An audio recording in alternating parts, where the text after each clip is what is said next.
quwwata illa billahil aliyyil azim. Radina billahi rabba wa bil islami dina wa bi Muhammadin nabiyyan wa rasula.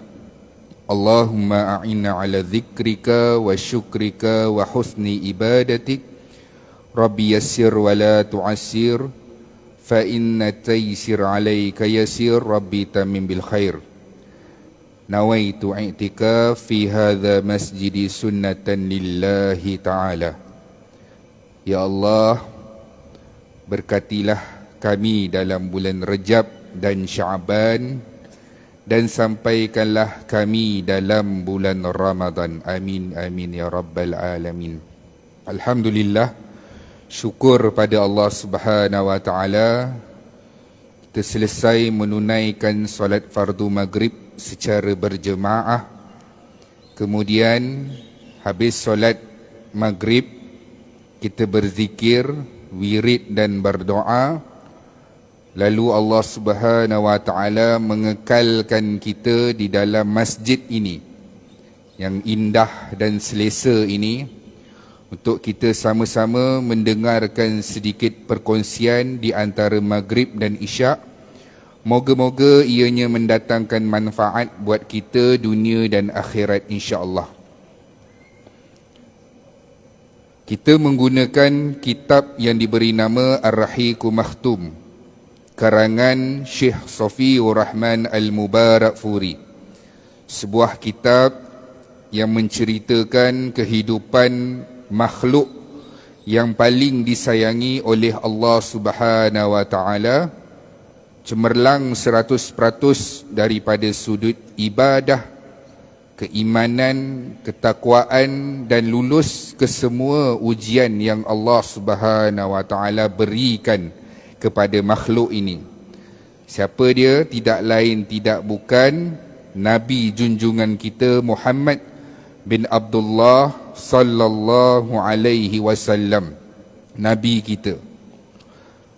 Tujuan kita mempelajari sirah, selalu saya ingatkan kenapa kita mempelajari sirah, adalah untuk kita menanamkan rasa cinta terhadap Rasulullah sallallahu alaihi wasallam, yang mana sayang itu bukan sekadar di bibir, tapi ianya lahir daripada hati kita, dari dalam hati sanubari kita.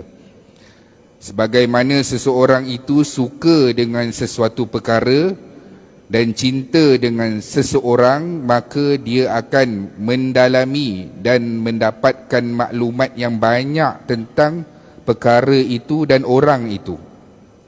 Macam apa tuan-tuan? Macam orang suka Cristiano Ronaldo, maka dia mengikuti perjalanan Cristiano Ronaldo. Daripada pasukan Sporting Lisbon dia, kemudian berpindah ke Manchester United, masuk dalam pasukan Real Madrid, kemudian keluar masuk Juventus, kemudian keluar balik masuk semula ke dalam Manchester United, dan akhir sekali dia duduk di kelab Saudi Al Nassr. Jadi macam itulah juga kita. Kalau kita sayang dengan Nabi, kita kena tahu banyak maklumat sirah tentang Rasulullah sallallahu alaihi wasallam. Sebab tu selain daripada rumah kita ada Al-Quran, dekat rumah pun mesti ada satu kitab sirah. Satu kitab sirah sekarang dah banyak dah cetakan. Bahasa Melayu pun ada, dengan jalan tulisan yang mudah difahami. Kena ada satu kitab sirah, baca dekat rumah. Baca dekat rumah bersama-sama dengan ahli keluarga, dengan anak-anak kita. Sebab kalau kita adalah seorang ayah ataupun seorang ibu, adalah menjadi tanggungjawab kita memastikan bahawa si anak itu cinta pertamanya adalah kepada Allah Subhanahu wa ta'ala, dan yang kedua, kecintaan itu mestilah diletakkan kepada siapa tuan-tuan? Mestilah kepada Rasulullah sallallahu alaihi wasallam. Barulah sempurna tanggungjawab si ayah ataupun si ibu itu. Sebab tu bila kalau jadi ayah ataupun ibu hantar anak-anak sekolah kafar, balik Anak tanya dengan ayah, "Ya, Nabi ni berapa orang anak?" Tanya dengan ayah. Ayah pun fikir-fikir balik. Dia kata, "Entahlah, tengoklah dalam buku kamu tu." Jadi si ayah ni mesti ada maklumat sirah, kurang-kurangnya sedikit tidak banyak, untuk diajarkan kepada si anak tersebut. Barulah tanggungjawab si ayah itu ataupun si ibu itu terlunas terhadap Rasulullah sallallahu alaihi wasallam. Sirah ada dua fasa. Mekah 53 tahun Nabi duduk, lahir daripada Mekah. Kemudian Nabi kekal di dalam Mekah selama 53 tahun. Kemudian Rasulullah sallallahu alaihi wasallam berhijrah dan duduk di Madinah. Kekal di situ sehinggalah Rasulullah sallallahu alaihi wasallam berusia 63 tahun dan wafat di situ. Tempoh sirah ini 63 tahun. 63 tahun itu adalah umur Rasulullah sallallahu alaihi wasallam. Itu pengetahuan asas yang sepatutnya dah tertanam di dalam hati kita. Maknanya kita tahu riwayat kehidupan Nabi. Nabi tinggal di mana, Nabi wafat umur berapa, dekat mana Nabi tinggal berapa lama dan sebagainya. Kita masih lagi berada di fasa awal, iaitu fasa Mekah. Fasa Mekah pada pertemuan yang lepas. Pada pertemuan yang lepas kita dah lihat bagaimana pengarang kitab kita Syekh Safiur Rahman Al-Mubarakfuri memulakan perjalanan kisah sirah nasab keturunan Nabi dengan bercerita tentang moyang Rasulullah. Moyang Rasulullah iaitu Hashim. Kemudian kita dah lihat juga pada pertemuan yang lepas bagaimana kisah permulaan zaman kanak-kanak datuk Rasulullah, Abdul Muttalib. Kemudian kita dah lihat dah Abdul Muttalib ni berapa orang anaknya. Antara anak-anak yang masyhur yang kita tahu, siapa dia tuan-tuan? Antaranya Abu Talib, Hamzah, siapa lagi? Abu Lahab, ada Abbas, nama-nama bapa saudara Rasulullah sallallahu alaihi wasallam yang masyhur, yang akan kita dengar berulang-ulang kali dalam perjalanan sirah Rasulullah sallallahu alaihi wasallam. Dan kita berhenti di mana? Di waktu kelahiran Rasulullah sallallahu alaihi wasallam. Kita dah lihat bagaimana Nabi dilahirkan. Ada berbagai-bagai pendapat, antaranya terpadamnya api Majusi, runtuhnya tiang istana Kisra dan pelbagai-bagai riwayat. Walaupun riwayat itu ada masalah dalam sanad dia, ketahuilah tuan-tuan dan puan-puan bahawasanya kelahiran Rasulullah sallallahu alaihi wasallam itu sendiri sudah cukup besar peristiwanya. Mengalahkan segala peristiwa-peristiwa sampingan yang sanadnya diketahui ada masalah. Tak apalah, kita pegang bahawa sesungguhnya kelahiran Nabi itu sendiri sudah menandingi segala cerita-cerita sampingan yang lain. Maknanya kelahiran Nabi itu sudah cukup memuliakan, sudah cukup memberikan rahmat buat seluruh alam. Seluruh alam ni maksud dia apa? Maksudnya dunia ini, tumbuh-tumbuhan, haiwan-haiwan, semuanya mendapat rahmat daripada kelahiran Rasulullah sallallahu alaihi wasallam. Dan kemudian kita dah cerita dah bagaimana Abdul Muttalib ini sukanya dia dengan kelahiran cucu dia ni. Sebab apa tuan-tuan? Sebab cucu ni ayahnya dah tak ada. Dan Abdullah ini adalah anak kesayangan Abdul Muttalib. Walaupun Abdul Muttalib ini tak membeza-bezakan anaknya, tapi macam kita lah tuan-tuan, kalau kita ada anak itu cuti, makan bersama dengan kita, pinggan dia diangkat, pinggan kita pun diangkat. Anak ni dia ada markah. Lelaki pula tu, tak payah disuruh cuti sekolah, dia yang tolong sapu sampah rumah, tolong ikat sampah kat dapur, masuk dalam tong sampah. Anak ini lebih diingati walaupun kita tidak membeza-bezakan anak. Begitulah bapa Rasulullah sallallahu alaihi wasallam, iaitu Abdullah. Meninggal pula anak itu. Abdullah ini wafat dalam keadaan Rasulullah dalam kandungan. Bayangkan tuan-tuan, Abdul Muttalib punya perasaan, hiba dan sedihnya dapat pula cucu daripada anaknya, zuriat lelaki. Sangatlah gembira Abdul Muttalib ini. Lalu diambilnya cucunya itu, dibawa tawaf keliling Kaabah dan dibawa masuk ke dalam Kaabah dan diberikan nama dengan satu nama yang belum pernah lagi digunakan oleh orang-orang Arab. Nama tu Allah ilhamkan kepada Abdul Muttalib khusus untuk Rasulullah sallallahu alaihi wasallam dengan nama Muhammad.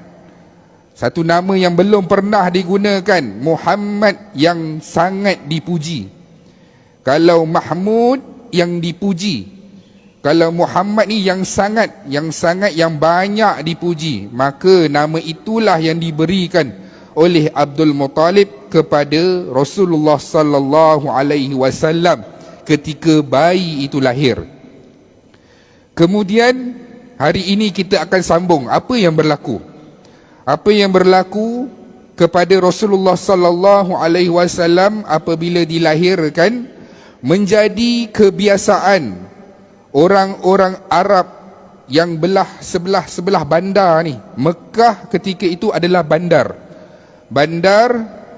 dan menjadi kelaziman mana-mana bayi pada tahun itu yang lahir, secara automatiknya orang-orang ibu-ibu susuan daripada perkampungan. Kalau Mekah ini yang datang pada ketika itu adalah daripada perkampungan Bani Sa'ad. Bani Sa'ad, mereka akan datang mana-mana ibu-ibu susuan untuk pergi ke Mekah mengambil bayi-bayi untuk dijaga, dibawa pulang semula ke perkampungan. Ini menjadi kelaziman orang-orang Arab. Supaya apa tuan-tuan? Supaya anak itu dibesarkan dalam persekitaran yang tidak tercemar. Tidak tercemar ni apa? Udara yang bersih, duduk dalam suasana perkampungan, bercucuk tanam, menternak. Begitulah yang dikehendaki oleh orang-orang Arab terdahulu. Lalu pada tahun tersebut, orang-orang daripada Bani Sa'ad ini akan pergi menuju ke Mekah. Lebih kurang dalam beberapa orang yang menjadi ibu susuan. Maksudnya dia mesti ada anak lah, baru boleh menghasilkan susu, pergi ke Mekah untuk mengambil bayi-bayi yang berada di Mekah. Jadi pada ketika itu, yang ada dalam rombongan Bani Sa'ad itu adalah siapa tuan-tuan? Sepasang suami isteri yang dinamakan dengan Halimah dan juga Al-Harith. Sepasang suami isteri ni mereka pun turut sama dalam rombongan tersebut. Halimatus Sa'diyah yang kita panggil tu, Halimatus Sa'diyah. Halimah tu, Sa'diyah tu merujuk kepada perkampungan Bani dia, kabilah dia. Jadi bila Al-Haris dan juga Halimatus Sa'diyah ikut dalam rombongan tersebut, mereka menggunakan unta yang sudah tua. Unta yang sudah tua, dah tak larat lah kita kata, kurus, jadi lambat. Maksudnya yang lain semua naik Waisuku, naik Proton Wira, naik Pesona, tapi Al-Haris dengan Halimatus Sa'diyah naik Honda Bulat. Jadi lambat. Minyak hitam kena tukar dekat highway dan kadang-kadang ada semput kena berhenti dekat RNR. Begitulah dalam perjalanan. Jadi bila lambat ni sampai dekat Mekah, kawan-kawan yang lain semua dah dapat bayi-bayi. Makcik ini dah dapat bayi ni, jiran Halimatus Sa'diyah dah dapat bayi sekian-sekian. Jadi semua bayi dah dapat. Lalu Halimatus Sa'diyah pun mencari bersama dengan Al-Haris kalau ada bayi yang tertinggal. Lalu sampai di satu tempat, lalu bayi itu iaitu bayi Muhammad sallallahu alaihi wasallam, sampai dekat bayi yang bernama Muhammad ini, Halimatus Sa'diyah pelik. Sebab apa? Sebab tak ada orang ambil bayi ini. Padahal dia adalah perumahan yang paling dekat. Kita katakan sempang awal lah. Kalau masuk dalam kota Mekah tu, nampak ada dulu rumah Aminah ni, tapi tak ada orang perasan pun. Lalu ditanya, kenapa bayi ini tak ada orang yang nak ambil? Sesungguhnya bayi ini adalah yatim. Patutlah tak ada orang nak ambil. Bayi ini yatim, tak ada ayah. Jadi kalau tak ada ayah, siapa yang nak cari rezeki, nak cari upah untuk nak dibayar selama tempoh 2 tahun? 2 tahun tuan-tuan, perlukan sumber keuangan yang banyak untuk dibayar upah kepada ibu susuan ni. Jadi bayi yang bernama Muhammad ini tak ada orang nak ambil. Jadi Halimatus Sa'diyah ni dengan Al-Haris ni pun dia ronda lah. Ronda tak jumpa. Jadi Halimatus Sa'diyah ni dia bincang dengan suami dia, beginilah bang, kita ni jauh perjalanan, kalau kita balik dengan tangan kosong rugi tenaga, rugi masa, rugi duit, banyaklah yang rugi. Tak apalah, kita ambillah bayi ini, bayi yang bernama Muhammad ini. Tak apalah, kita ambil. Mungkinlah keluarga dia akan usahakan untuk mendapatkan bayaran untuk dibayar kepada kita. Tak apalah, kita ambil dulu bayi ini untuk kita jaga. Waktu Halimatus Sa'diyah dan juga Al-Haris memilih bayi yang bernama Muhammad ini, dia tak tahu bahawasanya dialah pasangan yang paling bertuah, yang paling bagus kiranya lah dapat bayi yang bernama Muhammad ini. Kerana apa? Kerana bayi itu akan memenuhi keberkatan dalam hidup Al-Haris dan juga Halimatus Sa'diyah. Bukan sahaja keberkatan, malah kehidupan Halimatus Sa'diyah dan juga Al-Haris. Seawal mereka memegang bayi yang bernama Muhammad ini, Halimatus Sa'diyah pegang bayi Muhammad ini di dalam dakapannya, maka ketika itu kantong susu Halimatus Sa'diyah penuh. Disusukanlah Muhammad.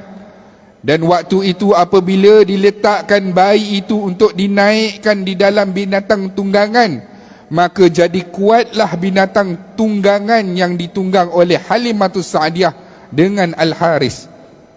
Kawan-kawan lain semua dah balik dah semua ke perkampungan Bani Sa'ad. Tiba-tiba unta tunggangan tu jadi laju. Laju ni maksudnya apa? Dia perasan tadi kamu yang paling lambat ni, sekarang kamu pula dah saing dengan kami, dah boleh potong kami. Keberkatan Rasulullah sallallahu alaihi wasallam bukan selepas umur 40 tahun, bukan selepas menjadi rasul. Waktu di Gua Hira itu, seawal kanak-kanak bayi lagi, sudah mencurah-curah keberkatan dalam diri Rasulullah sallallahu alaihi wasallam. Bukan setakat itu sahaja, apabila bawa balik pada ketika itu perkampungan Bani Sa'ad ini musim kemarau. Bila musim kemarau, tanaman tak jadi, tanamlah apa, cili padi ke, tanam kobis ke, tanam serai ke, tak menjadi tuan-tuan. Maksudnya kering kontang. Tanam tak jadi, tak tanam dia jadi kering. Bukan sahaja tanaman, binatang ternakan pun tak menjadi, tak mengeluarkan susu, binatang menjadi kurus, ada yang binatang sakit. Jadi bila sampai di perkampungan Bani Sa'ad, mencurah-curah keberkatan Rasulullah sallallahu alaihi wasallam, petak tanah pertanian Halimatus Sa'diyah sahaja yang apa tuan-tuan, yang menjadi. Maksudnya tanam cili-cili hijau, tumbuhan semua kehijauan, buah semua menjadi, tanam terung, keluar terung, semua menjadi. Bila semua menjadi, termasuklah binatang-binatang ternakan pun sama. Binatang ternakan yang sebelum ni tak keluar susu, keluar susu. keluar susu berkat Rasulullah sallallahu alaihi wasallam, sampai jiran-jiran di perkampungan Bani Sa'ad itu perasan. Maksudnya bila perasan tu lalu di depan rumah Halimatus Sa'diyah, dia cakap apa? Jiran A ni kata apa? Dia kata, beginilah Halimah, kami lihat kehidupan kamu berubah, tanaman kamu menjadi binatang ternakan kamu saja yang mengeluarkan susu. Maka yakinlah kami bahawasanya segala keberkatan ini datang daripada bayi yang kamu ambil itu. Jiran pun perasan tentang kelebihan bayi yang bernama Muhammad ini. Jadi bila selesai tempoh 2 tahun, sepatutnya lepas 2 tahun dibawa balik Rasulullah sallallahu alaihi wasallam ke Mekah. Bawa balik ke Mekah, nak diserahkan kepada siapa tuan-tuan? Kepada Aminah. Nak bagi semula dekat mak dia. Sebab apa? Dah 2 tahun dah.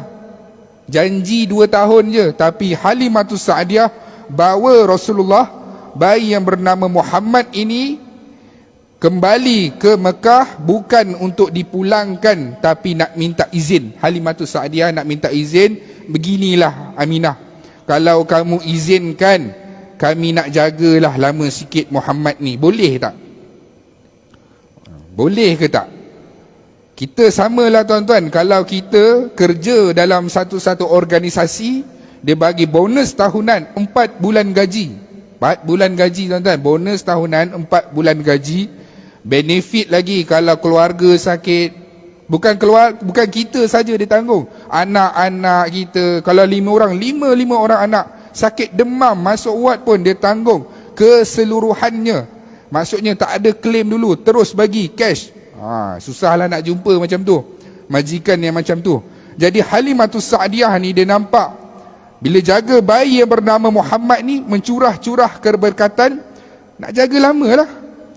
Jaga lamalah sebab apa? Sebab bila jaga banyak benefit yang dapat. Maka bila berjumpa dengan Aminah, wahai Aminah, boleh tak nak jaga Muhammad ini? Kami nak jaga. Aminah suka. Sebab apa? Lagi lama bayi itu dibesarkan di tempat perkampungan dengan suasana yang lasak, dengan kehidupan yang kasar, suasana kampung, bayi itu atau kanak-kanak itu akan belajar satu, mereka akan belajar bertutur dengan bahasa Arab yang sebenar. Maksud bahasa Arab yang sebenar tu apa dia? Yang belum lagi dicemari. Maksud dicemari tu apa tuan-tuan? Kalau kita zaman sekarang ni sama je. Bandar cakap macam tu, kampung pun cakap macam tu. Bandar kata, weh jomlah lepak. Kampung pun cakap macam tu juga. Weh jomlah lepak. Dah singkat-singkat, dah bahasa semua dah dirojak kan. Tapi zaman dahulu, zaman Rasulullah sallallahu alaihi wasallam, lagi kampung, lagi bagus pertuturan bahasanya. Maksudnya si anak itu akan belajar bertutur dengan bahasa yang baik, duduk di suasana kampung, makan makanan yang sihat, lepas tu boleh belajar bercucuk tanam, mengembala binatang. Itulah yang dikehendaki oleh Aminah. Jadi si anak itu akan menjadi lasak, menjadi matang dalam proses pembesaran dia. Maka Aminah ini memberikan, tak apa, boleh jaga. Lalu baliklah semula Halimatus Sa'diyah ke perkampungan Bani Sa'ad. Ketika itulah, apa dia tuan-tuan yang berlaku? Ketika itulah, bila sampai semula di perkampungan Bani Sa'ad, waktu Rasulullah berusia 4 ataupun 5 tahun. Waktu Nabi tengah main-main dekat taman. Sama tuan-tuan. Macam mana hari ini anak-anak kita main petang-petang, begitulah zaman Rasulullah sallallahu alaihi wasallam. Nabi pun keluar bermain dengan kanak-kanak seusia Rasulullah. Maksudnya macam kita main gelonsor, main jongkan-jongkit, main apa lagi, main lari-lari macam itulah. Begitu jugalah Rasulullah sallallahu alaihi wasallam, Nabi bermain dengan kawan-kawan sepermainan Nabi ketika itu. Buat pertama kali Rasulullah sallallahu alaihi wasallam berjumpa dengan siapa? Dengan malaikat Jibril. Waktu itu Nabi tak kenal lah siapa malaikat Jibril. Malaikat Jibril turun dalam berupa manusia. manusia dan mesti lelaki.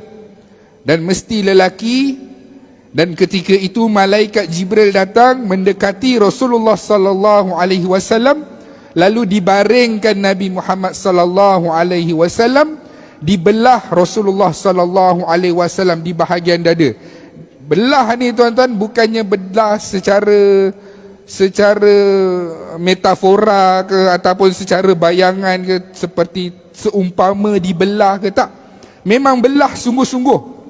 Kata Anas bin Malik, kami lampak nantilah lepas Rasulullah sallallahu alaihi wasallam dah jadi nabi, duduk di Madinah, kata Anas bin Malik, kami nampak kesan jahitan Rasulullah sallallahu alaihi wasallam. Maksudnya peristiwa itu adalah belah sungguh-sungguh. Dibelah dada Rasulullah sallallahu alaihi wasallam, diambil sesuatu di bahagian hati Nabi, dan kata Jibril, inilah tempat di mana iblis paling suka. Di mana tempat itulah iblis paling suka menyesatkan kita, membisikkan kita dengan perkara-perkara yang mungkar, perkara-perkara yang tidak benar. Maka disitulah malaikat Jibril membersihkan dengan air Zam-Zam, lalu diletakkan semula ke dada Rasulullah sallallahu alaihi wasallam. Jadi kawan-kawan Rasulullah yang nampak tu, kawan-kawan sepermainan, apa dia buat tuan-tuan? Selalulah anak kita kalau main taman terjatuh jongkan-jongkit ke, terjatuh gelonsor ke, kawan-kawan yang lain buat apa? Dia akan pergi kat rumah ni, nak report dengan mak kita. Makcik, contoh makcik, Ali jatuh. Begitulah juga zaman Rasulullah. Sahabat-sahabat sepermainan Nabi semuanya pergi ke rumah siapa? Ke rumah Halimatus Sa'diyah. Apa yang mereka bagi tahu? Muhammad dibunuh. Berderau hati Halimatus Sa'diyah. Anak sendiri pun berderau, anak orang lagi berderau. Dah janji dah nak jaga. Tiba-tiba pula kawan-kawan permainan Nabi ni kata Muhammad dibunuh, ada sesuatu berlaku dekat Muhammad. Dan ketika itulah Halimatus Sa'diyah mencari Nabi, dan ketika itu Nabi dalam keadaan terpinga-pinga. Antara terpinga-pinga lah tuan-tuan, mamai, antara sedar tak sedar. Lalu Halimatus Sa'diyah berbincang dengan suami dia, Al-Haris, beginilah bang, saya rasa mungkin orang-orang Bani Sa'ad ni, orang-orang kampung ni tak senang tengok apa yang berlaku dekat kita. Aku risau kalau akan datang betul-betul Muhammad ini dibunuh, ataupun ada orang akan mengkhianati Muhammad, ataupun mencederakan Muhammad. Beginilah, kita pulangkanlah balik Muhammad ini kepada mak dia dekat Mekah. Kita pulangkanlah balik, tak nak ambil risiko. Ini baru dapat aduan macam ni je. Tengok Rasulullah selamat apa semua, tak ada apa-apa. Takut-takut akan datang berlaku perkara yang tak diingini, orang colek ke Muhammad ini dan sebagainya. Beginilah, kita pulangkanlah balik Muhammad ini kepada ibu dia. Pulangkan semula ke Mekah, balik menuju ke Mekah, bertemu dengan Aminah untuk dipulangkan Rasulullah sallallahu alaihi wasallam yang pada ketika itu usianya lebih kurang 6 tahun. 6 tahun tuan-tuan, Nabi 6 tahun dipulangkan. Baru Nabi nak kenal, kiranya tuan-tuan, baru Nabi nak kenal ibu dia, nak berkenalan, nak bermanja dengan ibu dia. Baru nak ajak mak ibu dia ni pergi pasar malam, nak beli mainan, tengok orang main lato-lato, nak ajak mak beli lato-lato. Macam kita, seorang kanak-kanak, seorang anak yang mana bila pertama kali berjumpa dengan ibu yang melahirkan dia, nak bermanja, nak berkasih sayang dengan ibu yang sebenar. Dan pada ketika itulah Allah Subhanahu wa taala menguji apabila Aminah dapat je anak dia. Apa yang Aminah dibuat? Pertama sekali, dia bawa Muhammad ini ziarah pusara ayahandanya, iaitu Abdullah. Nak tunjuk gambar, masa tu Kodak pun tak ada. Nak tunjuk video, handphone pun tak ada. Nak tunjuk gambar ayah, tak ada. Tak ada gambar pun, tak ada video pun, tak ada, sebab ayah itu meninggal waktu dalam kandungan. Itu adalah ujian pertama Allah Subhanahu wa taala kepada Rasulullah sallallahu alaihi wasallam. Kemudian Aminah bawa Muhammad ini menempuh satu perjalanan yang jauh, lebih kurang 500 km daripada Mekah menuju ke Madinah. Untuk ziarah siapa? Untuk ziarah pusara bapa Rasulullah sallallahu alaihi wasallam, untuk nak kenalkan Muhammad, ini kubur ayah. Ayah dah meninggal waktu Muhammad dalam kandungan mak lagi. Inilah kubur ayah. Nak kenalkan dengan ayah, tunjuk pusara ayah. Lalu Rasulullah sallallahu alaihi wasallam pun melihat kubur ayahnya dan duduk di Madinah lebih kurang sebulan. Sebab apa duduk dekat Madinah sebulan? Sebab Rasulullah sallallahu alaihi wasallam ada saudara sebelah mana, tuan-tuan? Kita dah lihat dah awal-awal hari itu bagaimana Hashim berkahwin dengan Salma, moyang Rasulullah sallallahu alaihi wasallam di Madinah. Maksudnya Nabi ada saudara mara, bapa-bapa saudara sebelah Madinah. Sebelah Madinah duduk selama sebulan. Dalam perjalanan selesai duduk di Madinah, nak balik semula ke Mekah, Allah Subhanahu wa taala menguji Nabi dengan ujian yang kedua. Baru umur 6 tahun, tuan. Baru umur 6 tahun Allah uji Nabi penuh dengan rentetan ujian yang besar. Kematian ayah, lepas ni kematian ibu. Allah ambil nyawa Aminah. Aminah sakit teruk. Aminah tak dapat meneruskan perjalanan daripada Madinah nak menuju ke Mekah. Sampai di satu tempat di Abwa, Aminah sakit kuat dan tak larat, dan sakit itu menuju ke arah kematian. Lalu Aminah wafat di satu tempat yang bernama Abwa. Maka lengkaplah gelaran Rasulullah sallallahu alaihi wasallam ketika berusia 6 tahun dengan gelaran yatim piatu. Ayah tak ada, mak pun tak ada. Apa ibrah dia, tuan-tuan? Allah nak tarbiyah terus Nabi. Wahai Muhammad, kamu nanti bila berusia 40 tahun, aku lantik kamu menjadi Rasul. Kalau kamu diuji dengan ujian yang berat, ujian manusia, kamu tak akan mengadu dengan siapa? Dengan mak kamu ataupun ayah kamu. Sama lah, tuan-tuan. Kita kalau ada masalah dah besar pun, dah umur 40 tahun pun, 50 tahun pun, kalau ada masih ada mak dan ayah, siapa yang kita akan telefon dulu, tuan-tuan? Adakah kita solat 2 rakaat berdoa pada Allah, kita akan angkat telefon, mak ada masalah sikit, kita mesti apa? Mak. Walaupun kita ni jadi mak orang, kita akan mak dulu dengan mak kita. Sebab apa? Sebab kita memang akan mengadu dengan mak ayah kita. Begitulah lumrah kehidupan, takdir seorang anak. Jadi Allah nak tarbiyah Nabi ini. Wahai Muhammad, kebergantungan kamu 100% mestilah dengan aku, yakni dengan Allah. 100%. Kamu jangan berikhtiar dengan manusia, jangan mengadu masalah kamu dengan manusia, mengadu terus dengan aku. Itu adalah ibrah dia. Kerana apa? Allah Subhanahu wa taala mewafatkan kedua-dua ibu dan juga ayah Rasulullah sallallahu alaihi wasallam. Kemudian bila wafatnya Aminah ini, selalunya siapa yang akan jaga, tuan-tuan? Selalunya anak-anak ni kalau yatim piatu, kita tengoklah mana-mana pun dalam berita pun kita tengok aksiden, si anak ini selamat, ibu dan ayah dia meninggal dunia di tempat kejadian. Wartawan selalunya akan temu bual siapa? Dia akan temu bual atuk dengan nenek dia. Tak tahulah anak saya keluar dalam keadaan tergopoh-gopoh, nak balik kerja, aksiden, jadi sayalah yang ambil tanggungjawab untuk menjaga cucu-cucu saya. Selalunya mesti dengan datuk ataupun nenek. Atuk dengan nenek lah yang akan jaga.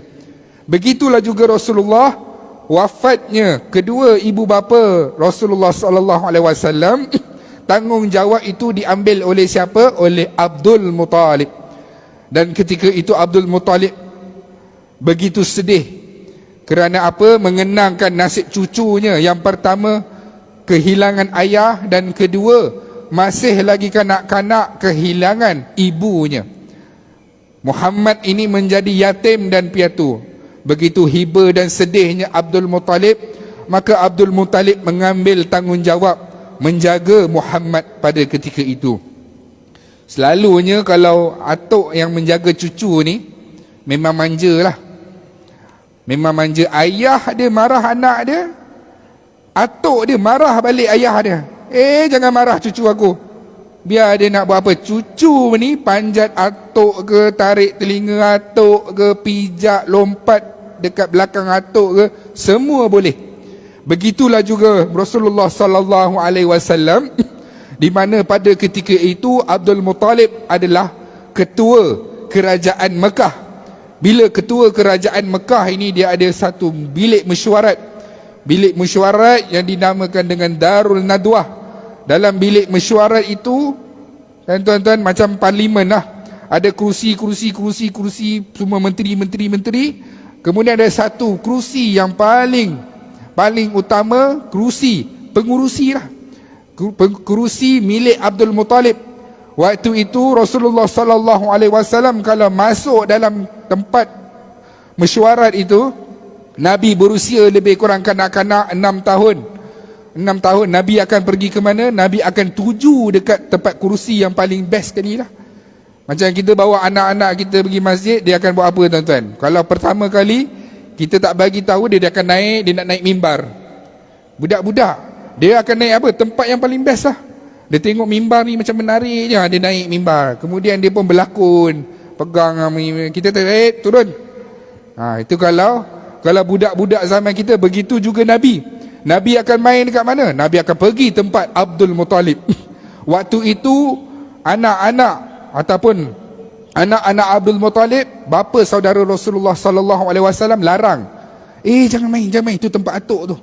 Jangan main tempat atuk tu. Ini tempat mesyuarat ni, duduk elok-elok, tertib-tertib. Abdul Muttalib nampak keadaan itu. Abdul Muttalib kata apa? Biarkan Muhammad dengan urusannya. Sesungguhnya Muhammad ini, aku lihat dia ada masa depan yang cerah. Macam kita lah, kalau kita ada anak-anak, kita akan tengok, mana anak kita yang berpotensi. Bukan kita membeza-bezakan, tapi kita nampak, anak ni dia ada potensi nak cemerlang, ada potensi nak belajar bersungguh-sungguh. Kita akan nampak suasana tu. Begitulah juga Abdul Muttalib. Dia kata, Muhammad ni aku nampak ni ada masa depan yang cerah dalam kehidupan. Biarkan Muhammad dengan urusan dia. Berapa lama Rasulullah dapat bermanja dengan datuk dia, dengan atuk dia Abdul Muttalib, dengan tok wan dia? Selama tempoh 2 tahun saja tuan-tuan. 2 tahun saja Abdul Muttalib menjaga Rasulullah sallallahu alaihi wasallam. Habis 2 tahun Abdul Muttalib meninggal sakit di mana? Di Makkahul Mukarramah, di Mekah. Abdul Muttalib meninggal, baru nak rasa kasih sayang atuk, baru nak jadi hebat sikit lah, nak dapat kasih sayang atuk pula menteri, ketua pula tu kerajaan Mekah, baru nak rasa kasih sayang atuk. Tempoh 2 tahun, lepas berusia 8 tahun, Allah wafatkan Abdul Muttalib. Bila wafatkan Abdul Muttalib, waktu Abdul Muttalib ini sakit tenat, Abdul Muttalib kata apa? Dia kata, wahai Abu Talib, kamulah nanti yang akan menjaga Muhammad kalau berlaku sesuatu pada diriku. Kenapa Abu Talib? Kenapa bukan Hamzah? Kenapa bukan Abu Lahab? Kenapa bukan Abbas? Kenapa Abu Talib? Kerana Abu Talib lah yang paling rapat sekali, yang paling dekat sekali dengan bapa Rasulullah sallallahu alaihi wasallam. Maksudnya apa? Maksudnya Abdul Muttalib ni dia ada anak ramai. Dia ada anak ramai, isterinya pun ramai. Jadi yang sebapa dan juga seibu dengan Abdullah adalah Abu Talib. Maksudnya rapat, hubungan itu rapat. maka diberikan hak penjagaan Muhammad ini kepada Abu Talib. Kata Rasulullah sallallahu alaihi wasallam, innahu abi ba'dal abi, itulah ayah aku selepas ayah aku. Nabi iktiraf Abu Talib ni, itulah ayah aku selepas ayah aku. Sebab apa? Nabi membesar dalam keadaan Nabi sudah remaja, berkahwin, masih lagi meneruskan hubungan dengan siapa? Dengan Abu Talib. Maksudnya hubungan tu panjang sampai Rasulullah berumah tangga. Abu Talib masih ada lagi di sisi Rasulullah sallallahu alaihi wasallam. Bila duduk bersama dengan Abu Talib, saya tambah sikit lagi. Bila duduk bersama dengan Abu Talib, usia 8 tahun, saya nak bagi tahu begitu matangnya Nabi. Umur 8 tahun tuan-tuan. 8 tahun ni darjah 2 ke? Darjah 2 kan? Lebih kurang umur darjah 2. Kita nak tengok perangai Nabi umur darjah 2. Bila duduk dengan Abu Talib, Abu Talib ni anaknya ramai. Rasulullah sallallahu alaihi wasallam pada ketika itu sedar diri. Nabi tahu Nabi menompang kasih sayang Abu Talib. Dalam keadaan Rasulullah nampak banyaknya anak Abu Talib yang masih kecil lagi.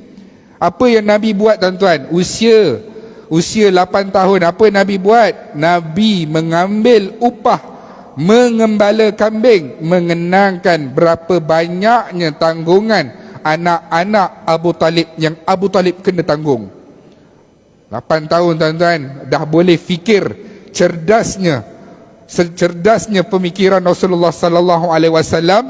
8 tahun Nabi dah boleh fikir, nak cari sumber pendapatan. Sebab apa? Sebab tahu bahawasanya aku ni menompang sahaja dalam keluarga ini. Aku mesti cari kerja.